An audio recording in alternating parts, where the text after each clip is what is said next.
Well, welcome everyone. Let's get started. I hope you're caffeinated this morning. And thank you very much for joining our program today. I am Danny Russel. I'm Vice President of the Asia Society Policy Institute here in New York. And it is my genuine pleasure to hold a conversation with an old friend and very distinguished ambassador of Japan to the United States, the Honorable Koji Tomita. Welcome. Yokoso irashaimasu. We're very glad to have you here. So my plan today is to take advantage of Ambassador Tomita's really extraordinary background, experience, insights, expertise to explore a bit about what Japan and particularly what Japan and the United States are doing and are doing together, which is, I think, quite impressive, and how that is and can shape the developments, the future of the Indo-Pacific region. So Ambassador Tomita's bio, it was in the program, et cetera. I won't go through every chapter in a wonderful long saga, but suffice it to say that in addition to his adventurous 2.5 years in Washington as Japan's ambassador to the U.S., he also represented Japan as the ambassador to South Korea, to Israel. He was the Sherpa, the leader of Japan's G20 in Osaka, right, in 2019. That was a big deal. And Ambassador Tomita was the Director General for North America back when I was the Assistant Secretary for East Asia and Pacific in the State Department. And as for myself, full disclosure, I'm what in the U.S. Foreign Service is called a Japan hand, and proud of it. I lived and studied in Japan. I learned to speak Japanese. I worked for a time in New York for a Japanese company. I joined the Foreign Service and miraculously was immediately assigned to Tokyo as the aide to then Ambassador Mike Mansfield, former Senate Majority Leader, and spent 4 years working for him.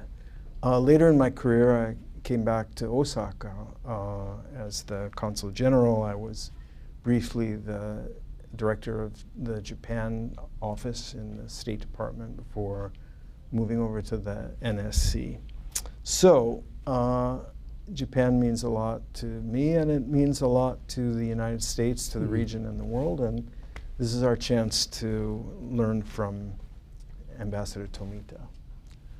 But before we get started, today's program is on the record, so anything you say may be used publicly. Okay. I won't say it will be held against you. All right. We have a total of 1 hour, and we'll get to Q&A a little later in the event. This is the ideal moment to check your phone and turn it to stun so that you are not that person in the event whose phone rings while we are talking. All right. So that's the housekeeping part. Ambassador, let's start with your day job. The Japan-U.S. bilateral relationship. You've been posted in Washington for 2.5 years, almost exactly coinciding with the Biden administration. So would you just talk us through what you've seen, what you've experienced in U.S.-Japan relations, particularly changes, growth, over the time that you've been assigned here? Right. Okay. But before I do that, I'd like to thank the Asia Society for having me. And the society is now a global institution, so I participated in the events in Seoul when I was ambassador there. But this is where it all started, so I feel very privileged to be here.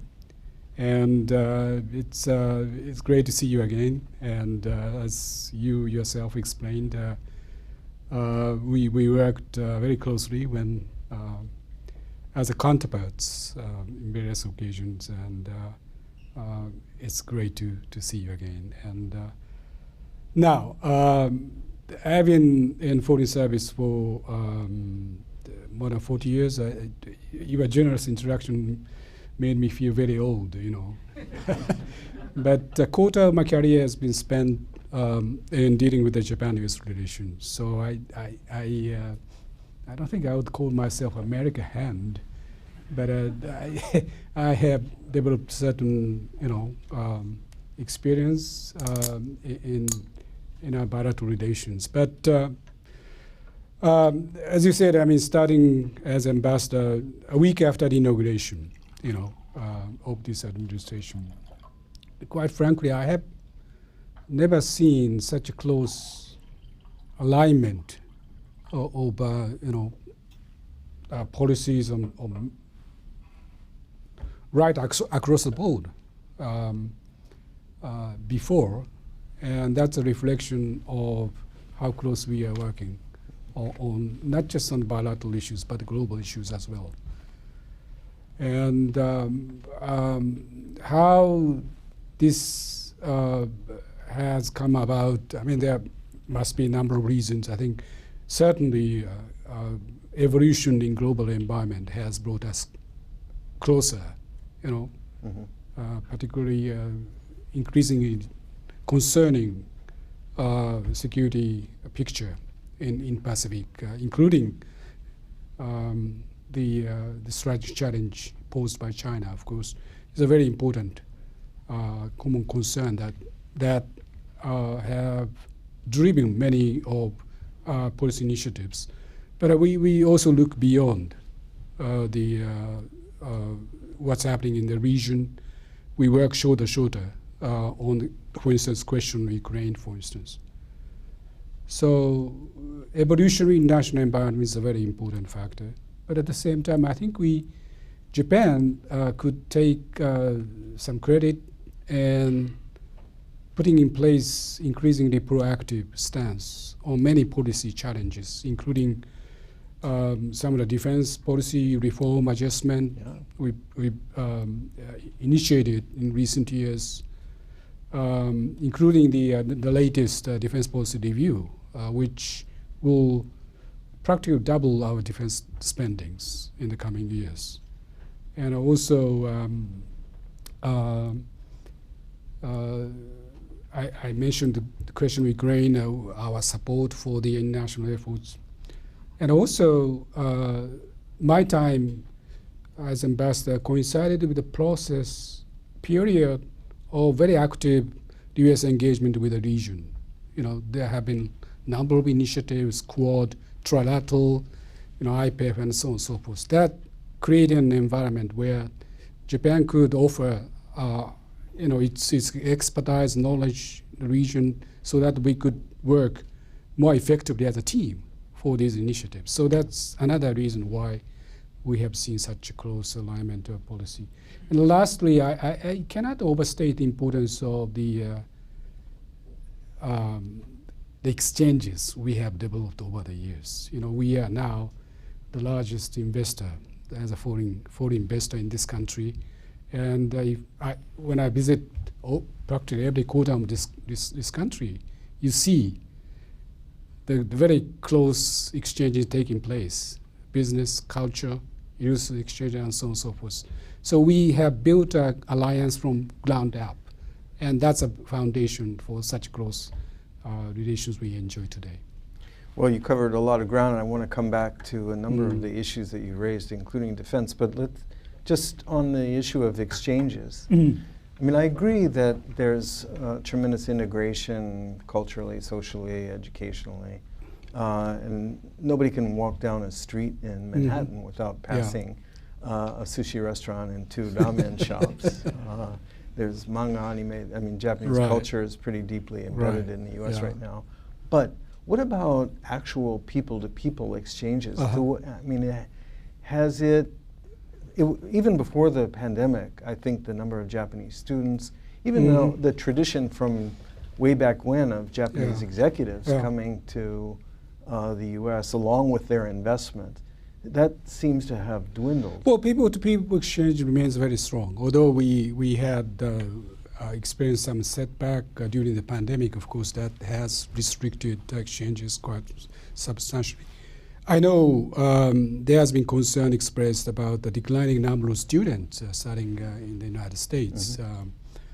Well, that's concerning, but at the same time, I think the reason is not exactly the lack of enthusiasm of Japanese young people going abroad. I think the main reason has been the very expensive tuition. Oh yeah, well, I The think university here. the yen had hit a new record today. The first time I came here was 1977. You know, I was accepted as a national student at Davidson College in North Carolina. At that time, tuition was in thousands. You know, but now average Japanese parents cannot afford to send their kids. You know, it's not easy for them to get the scholarship while they're in Japan. So we need certain areas that should need to be taken care of. But overall, I think I've seen the evidence of very strong exchange taking place. So I am not overly concerned. Good. Okay. Well, that's reassuring. On the defense side of the equation, you mentioned some of the pretty dramatic changes, the national security strategy, national defense strategy, the defense build-up program that have taken place in Japan over the last year or so. This is all happening within the framework, within the context of the alliance, so it's not Japan going off on its own. But something that I've wondered a lot about is to what extent is Japan's progress on developing autonomous capabilities like strike capability and so on a reflection of uncertainty about the long-term reliability of the U.S. defense commitment? No, I think first of all, what you are seeing today hasn't happened overnight. You know, there has been a gradual progress in making. I mean, starting with the participation in the UN peacekeeping force, you know, almost several decades ago, and building up our experience, and building up, raising the comfort level of Japanese people for doing more so proactive stance on defense policy. So what I want to say is what's happening is based on a very solid ground. You know, people's appreciation of the role Japan needs to play in the increasingly difficult security environment. So you can count on long-term sustainability of Japanese efforts. Of course, there are areas that we have relatively very short experience, like development strike capabilities. It's just started in the latest defense review, and it will take some time before our efforts will become operational. But now that our efforts have been supported by general public, I think you can expect for us to continue to invest, continue to develop our capabilities. So I'm very optimistic about the prospect of the even stronger defense cooperation between our two countries. And could I ask, to what extent is the Japanese government focused on the Taiwan military contingency scenario? To what extent does the bolstering of Japan's own security, its own defense capabilities reflect a calculation or a concern that Japan could be implicated if, in fact, there was a military action across the Taiwan Strait? Well, that's one of those hypothetical questions ambassadors don't usually answer. I thought you'd make an exception for old time's sake. But we clearly concerned about what's happening in our region, not just Taiwan. And we fully committed to raising, deterrent and responsible capabilities. And we deepening conversation with the United States and how we should be responding to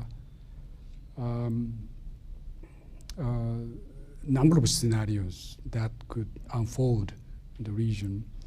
But that being said, I mean that's the evaluation is taking place within the very broad framework of our China policy and how to respond to the Chinese challenge. While trying to develop a constructive as well as stable relation with that country.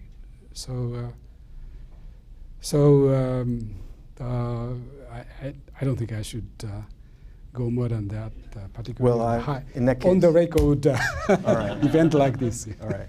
Well, I'm not bound by any government restrictions, so I can. We'll come back to China and the China challenge, Yeah. but with respect to Taiwan, I think one of the points you made touched on something I think is really at the heart of the issue, and that is deterrence. Namely that the bolstering of Japan's own defense capabilities not only serves the interests of Japan's security and the alliance security, but it acts as a significant deterrent effect on adventurism. And the reality is that in international relations, we're dealing with human beings, and humans have foibles and they make bad judgments. Yeah. So for military planners, for example, in Beijing, who might have ambitions towards Taiwan, to have to calculate on the basis of a U.S. Japan defense relationship that is so integrated, so interoperable, with leaders who are really determined, really clear-spoken about the importance they place on stability and security in the Taiwan Strait, their opposition to unilateral actions to change borders and alter the status quo. That has got to serve an important deterrent effect. And so I like to point out the extent to which the U.S. Japan defense partnership is contributing to stability and deterrence. Yeah, absolutely. And when I was Deputy DG North America more than 10 years ago, we started the process of what we call extended deterrence dialogue. Yeah. And what we learned from this process was, first of all, deterrence is a holistic thing. It's not just a nuclear umbrella. It includes conventional capabilities, also defense capabilities like a missile defense. The second thing we learned is deterrence is a mutual efforts. It's not just us relying on the U.S. extended deterrence.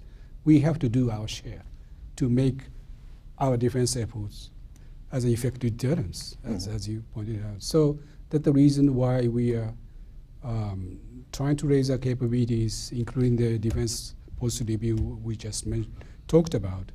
So absolutely, I completely agree with what you just mentioned. So we've talked about defense, we've talked about people-to-people exchanges.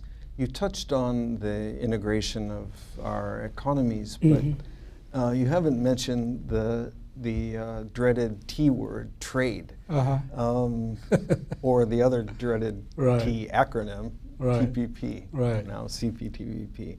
So instead, what the U.S. is marketing now is called IPEF. Yeah.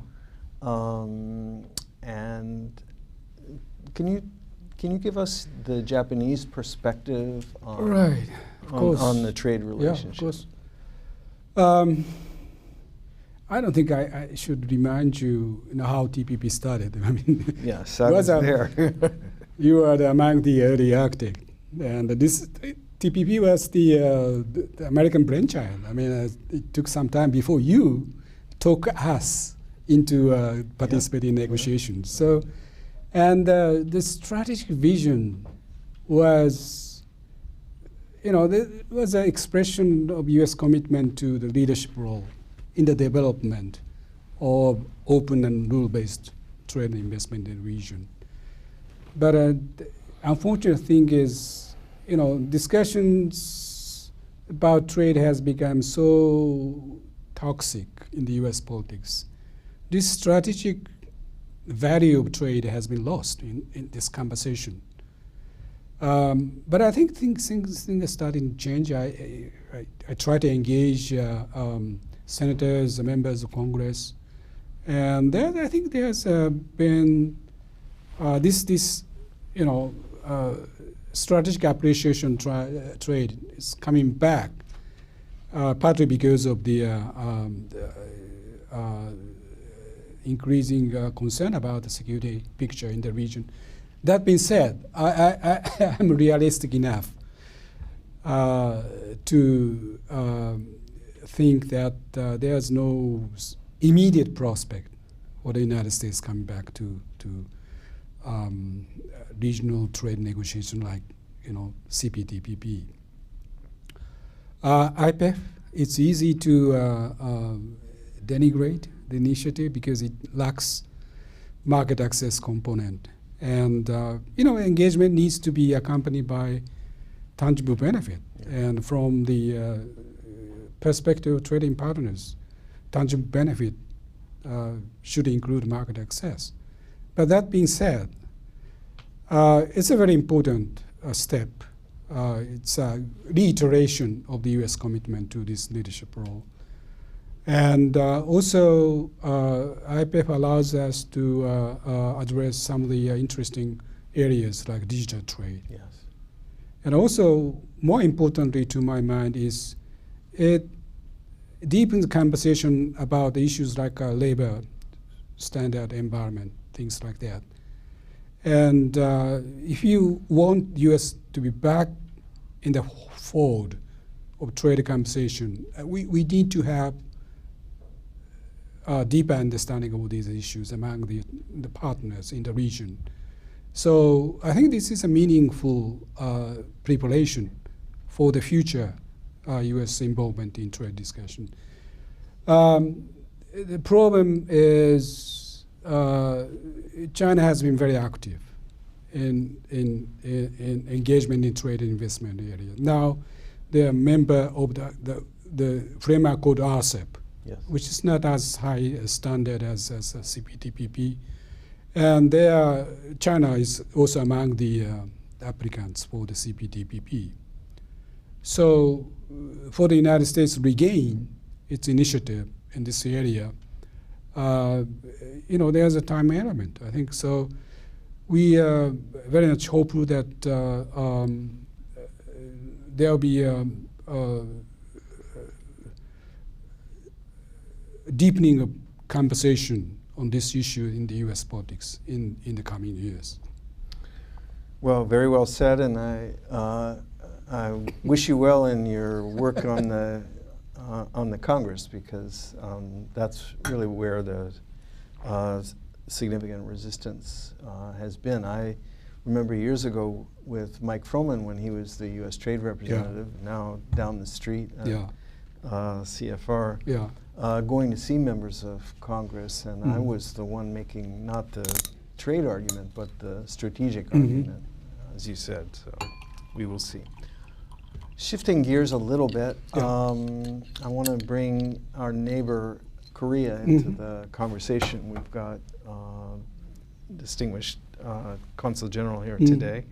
I served also, as you did, as a diplomat in Seoul, Korea, and I worked hard during the Obama years to try to facilitate progress both between Japan and Korea, but also in the trilateral context as well. And I helped Obama engineer two summits with then President Park and then Prime Minister Abe. and was involved with then Foreign Minister Kishida and Yoon Byung-se in the process that culminated in Comfort Woman Agreement at the end of 2015 and so on. I won't belabor how crushing it was to see that agreement renounced and a kind of backsliding into the politics of grievance and so on. But miraculously, we're out of that.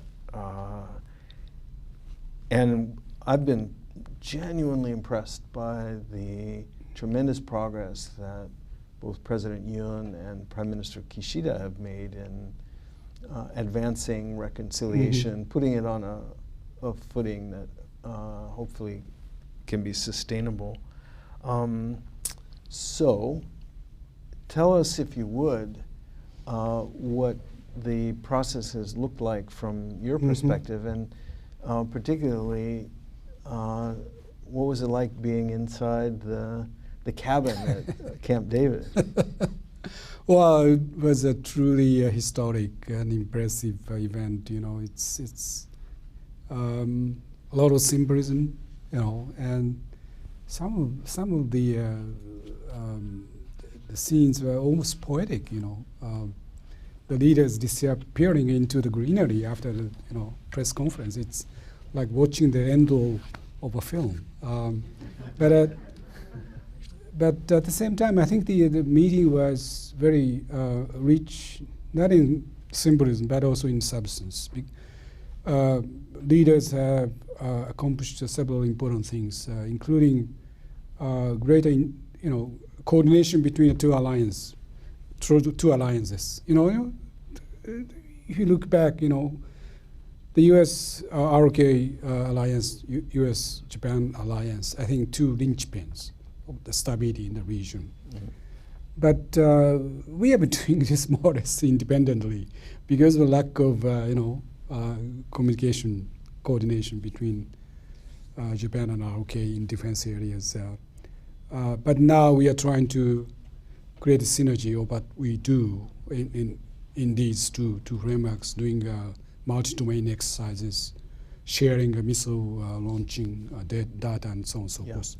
And this will be a powerful addition to our defense efforts in the region. And also, the leaders have managed to put in place an institutional framework to develop greater habit of dialogue and cooperation among trilateral.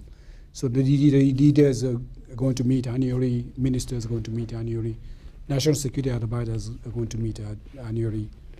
So there are a number of important deliverables that have been achieved in Camp David. So I very much look forward to following up these initiatives in the coming months and years. How can the three countries institutionalize the trilateral framework so that it continues to make progress and hopefully weathers the kind of changes in administration that occur in democracies? Well, first of all, I think we have to see a continued improvement in our bilateral relations between Japan and ROK. And the trilateral was possible because we had such improvement in our bilateral relations. So we need to continue our efforts to follow up very important steps taken by both countries, and so that we could provide a continued strong foundation for trilateral cooperation. And institutionally, as I said, the people agreeing to meet at certain regularity, I think it's an important start. And also we have, among the deliverables, we have this document called a commitment to consult. I think that's is not going to replace all the existing undertakings under the respective alliances, but I think it does reflect greater commitment to work together. So that's provide another foundation for us to work on. I very much agree with you. I was struck by the commitment to consult. Mm-hmm. First of all, I think many people don't recognize that most of the United States' defense agreements, defense treaties, don't commit the United States to take military action. There's no automaticity. Mm-hmm. They commit the U.S. to consult in the event of a common threat and so on. So this is pretty strong language. And secondly, I think of it as putting an end to the era of not my problem. So the days when one of the three countries Mm-hmm. could say, well, that's really not so much a threat or a problem to me, that's somebody else's problem, I think are over. And there's a clear understanding that there is a common element to any security challenge or threat to any one of the three. So yeah, I agree, it's a big deal. You made an important point that the prospects for trilateral cooperation are going to be a function Mm-hmm. of the continued progress in the bilateral relationship. Given your extensive experience, how do you assess Japan-Korea relations right now? No, I think as I said, I give a lot of credits to the respective leaders. It takes a lot of the courage to do what they're doing right now, because there's a persistent misgivings among general public about the prospect of a bilateral relation. So the important steps have been taken, and it's incumbent on us to follow this up.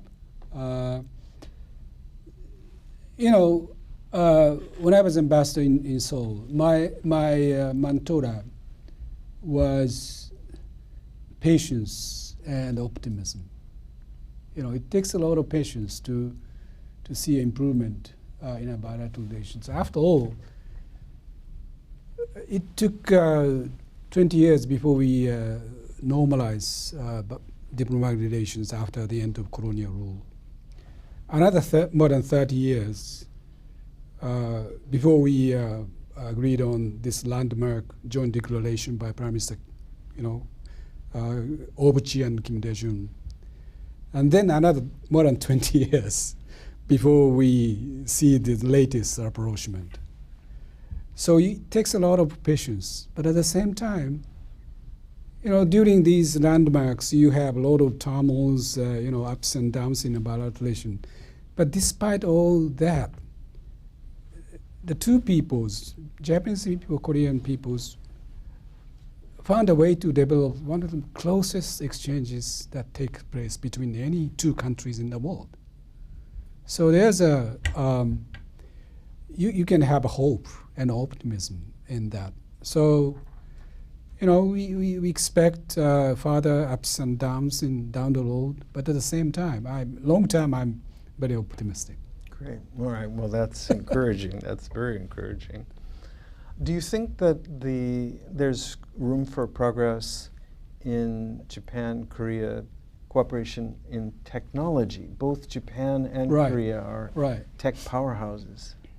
Now, I think one of the striking feature of this latest trilateral initiative is, trilateral has been there, but mostly focused on the North Korea, But we have managed to broaden our horizon, region-wise, policy-wise.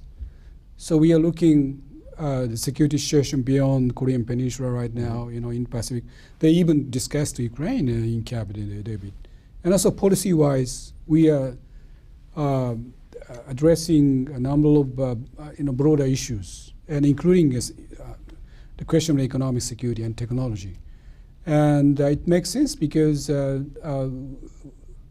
us three countries are among the leading nations in the cutting-edge technology. So there's a lot of areas where we can make progress.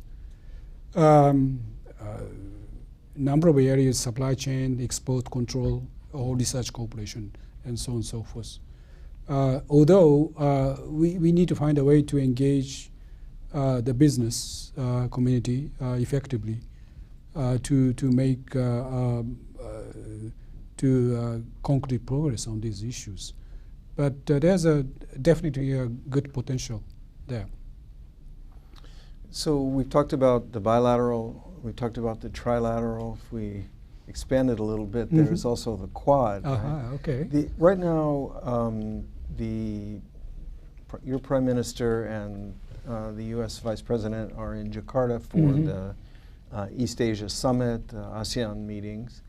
The Prime Minister and President Biden will both appear shortly in New Delhi at the G20. So there's a lot of multilateral activity, there's a lot of mini-lateral activity, and the Quad is an important one of those formats.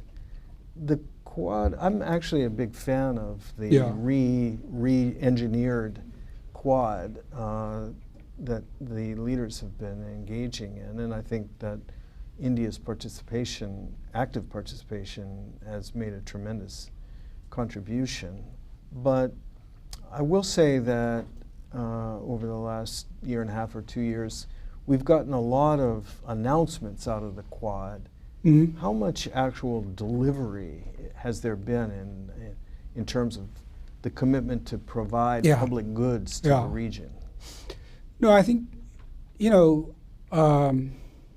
the Quad is pretty much stroke of genius on the part of Kurt Campbell. It came from a very fertile mind of his. And I remember his coming to me very early days of the Biden administration. Let's do the leaders meeting among Quad. And people were skeptical at the beginning because, the Quad has been in existence for many years. Yeah. But we didn't make much progress in terms of concrete delivery. But I think Kurt was absolutely right, trying to push a leaders process. And that created traction for what we've been seeing in the Leaders Summit. Because previously, I think there was too much bureaucracy. So leaders' initiatives was needed to create attraction for this framework. But that being said, as long as it remains a leaders' process,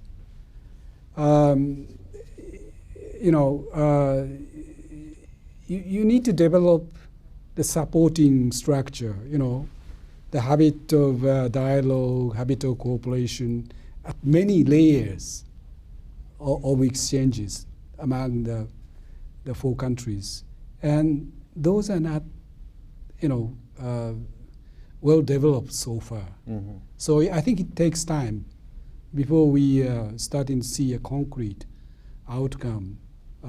But it's absolutely right to involve leaders so that we could create momentum for developing these layers of cooperation. So give us a little bit more time before we start to see progress. That's fair enough. I'll admit I see it slightly differently in the sense that I think that the genius of the re-engineered Quad has been that while it is a reaction in many respects to Chinese behavior, and particularly the new Quad has been enabled by a shift in the sort of geostrategic outlook of India, particularly of Prime Minister Modi.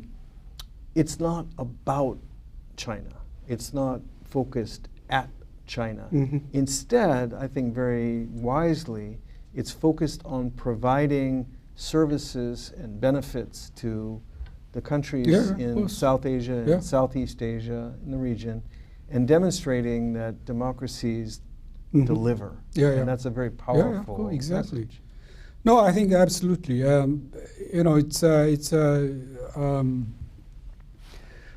No, I keep saying that quote is not about China, so I stay with that narrative. But that being said, it's clearly an efforts to create a group of community of nations sharing our values and principles. And like I said, in the context of trade, engagement needs to be accompanied by tangible benefits. Yeah. So we have to demonstrate our system works. So, which means that we need to deliver. So I think the latest characterization of Quad is a force for good. Mm-hmm. I think that's exactly that. Yeah. So we started with the vaccination Right. project Yep. when we first did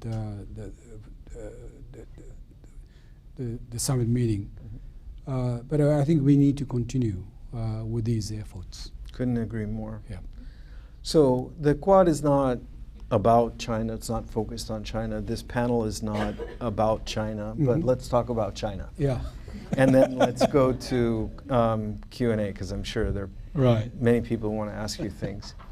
So China, Yeah. we, not just China in the abstract, but the Sino-Japanese relationship. Mhm.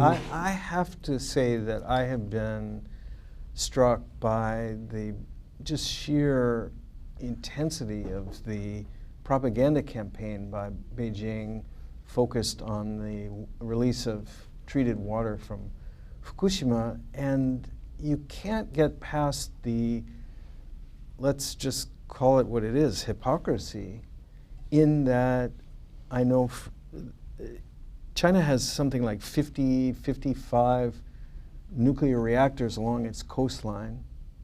Every one, or virtually every one of those reactors, releases tritium into the Pacific Ocean through its water releases. And in many of these plants, the amount of tritium released is 10 times, each plant, 10 times the volume that is going to come out from Fukushima. So it's a little bit rich for the Chinese to make this the issue that they're not only stirring up domestic anger and imposing boycotts, but trying to encourage third countries to weigh in, notwithstanding the IAEA clean bill of health. Now, I don't mean to use all your talking points, but my question isn't about tritium. It's about the relationship and how Tokyo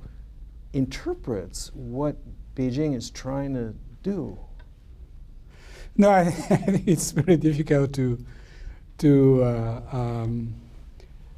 speculate what transpires in the mind of policymakers in Beijing, and we also have been totally perplexed by the Chinese response, which is not based on science, as you pointed out. And what they have done is totally out of proportion. I mean, the banning the import of fishery products, and we are deeply concerned about the incident of harassment taking place. So we do hope that Chinese government will take more responsible attitude on this question. So it's difficult for us to speculate what's happening in Beijing, but from my perspective, we hope this will not stand in the way of our efforts to find some stability in our relations. You know, our Prime Minister has always pledged his commitment to building constructive and stable relations with China. And I hope this is another speed hump we have come across, and bring back some stability and sanity to our relations. And fortunately, I heard there was a brief conversation between Prime Minister Kishida and Prime Minister Li Qiang in Jakarta just yesterday. So we very much hope that, as I said, Chinese government will come back to more responsible and reasonable position on this issue. Got it. Well, it's time to open the conversation to questions. We've got team members here who can bring a microphone. I'd ask that you please start by telling us who you are and what your affiliation is. And let me just remind everybody what a question is. A question is a sentence with a question mark at the end. So I'd appreciate it if you would keep it that way. So, the gentleman in the blue shirt, please. Thank you very much for your comments. My question deals with how much of the defense initiatives and the involvement of Japan to take on a greater role is being driven by U.S. domestic politics, having looked at not only the current administration but previous administrations, the most recent prior to Biden. I think that's a very good question. And first of all, I have to make it very clear that, we have always enjoyed bipartisan support for Japan-U.S. alliance. So whichever party is in the White House, we enjoy very solid progress in our alliance cooperation. That being said, our hope is that to see the U.S. continue its leadership role in global affairs. So U.S. engagement in the region, in the wide range of policies is very important. So, and if you look at international situation, when the United States disengages, that creates a vacuum, which is going to be filled by the other countries. So our hope is whoever comes to the White House, the administration will continue the constructive and active engagement in global affairs. So I think that should answer your question. Okay, let's see. Yes, gentleman right here on the second row. Thank you, Ambassador. My name is Toshi Inaba, reporter for Kyoto News. As for Japan-U.S.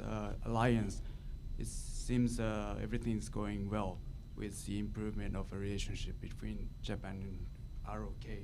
But is there any specific challenge that you're facing in the alliance? Or in other words, what's the Biden administration want you to work on in the sense of urgency? Thank you. No, I think we, as I said in my remarks, we had a very close alignment of our understanding of policy direction. So the challenge is how we go about implementing these ideas, and it takes a lot of coordination. For instance, defense policy review, we talked about strike capabilities, but these capabilities are not just question hardware. To make it operational, we need an even deeper collaboration between two countries. So I think it takes a lot of efforts to implement, to put our policy in practice. So we'll continue with these efforts. Could I just follow up on the operational side? How is the alliance doing on information security, both defending against, say, cyber intrusions and so on, keeping classified information, defense information secure, but also ensuring that we have compatible systems so that the U.S. and Japan can share highly sensitive information and intelligence without worrying about it leaking out? No, I think as we step up defense efforts, we also have been making efforts in order to improve the information security framework in Japan. So I think we're seeing a lot of progress in that area. But more needs to be done, and that has been clearly indicated in the latest defense policy review. So there will be additional efforts on the part of Japanese government so that we could create effective framework for doing all the things we've discussed. Great. Okay, more questions. I only see men. I only see men raising their hand for whatever reason.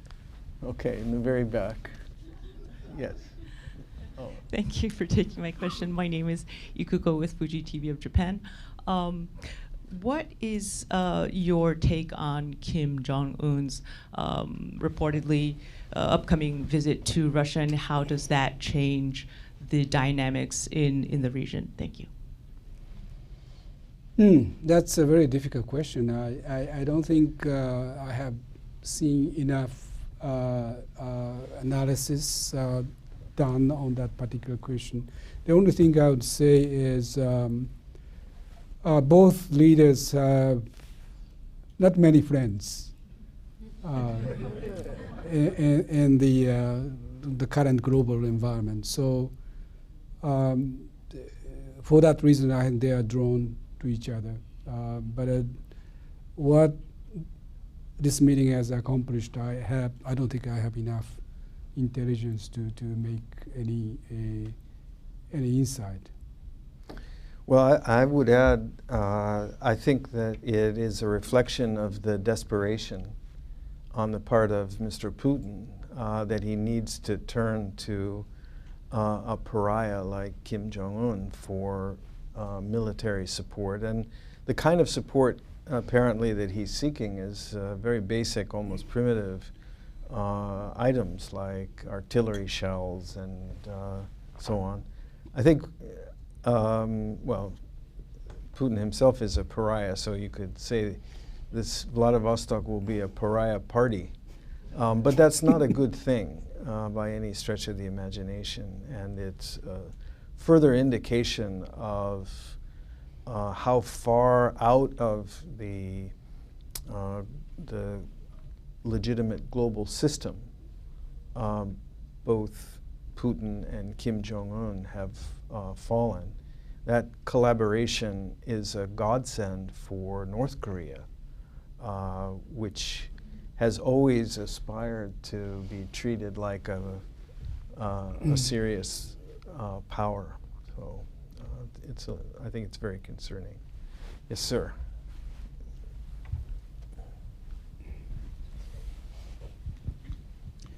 Ken Wasserman, I'm an attorney. Compared to similarly situated countries, Japan has had an extraordinarily high debt that has persisted. To what extent, if any, does Japan plan to reduce significantly the debt? And if so, in what ways? Well, I'm a diplomat. And I'm not, financial advisor. But I think the challenge is to regain the economic vitality. Japan has been going through the period of, deflation for so many years. And on top of that, we are being faced with a very serious challenge of demographic nature. We are losing population, and it's a simple economic logic.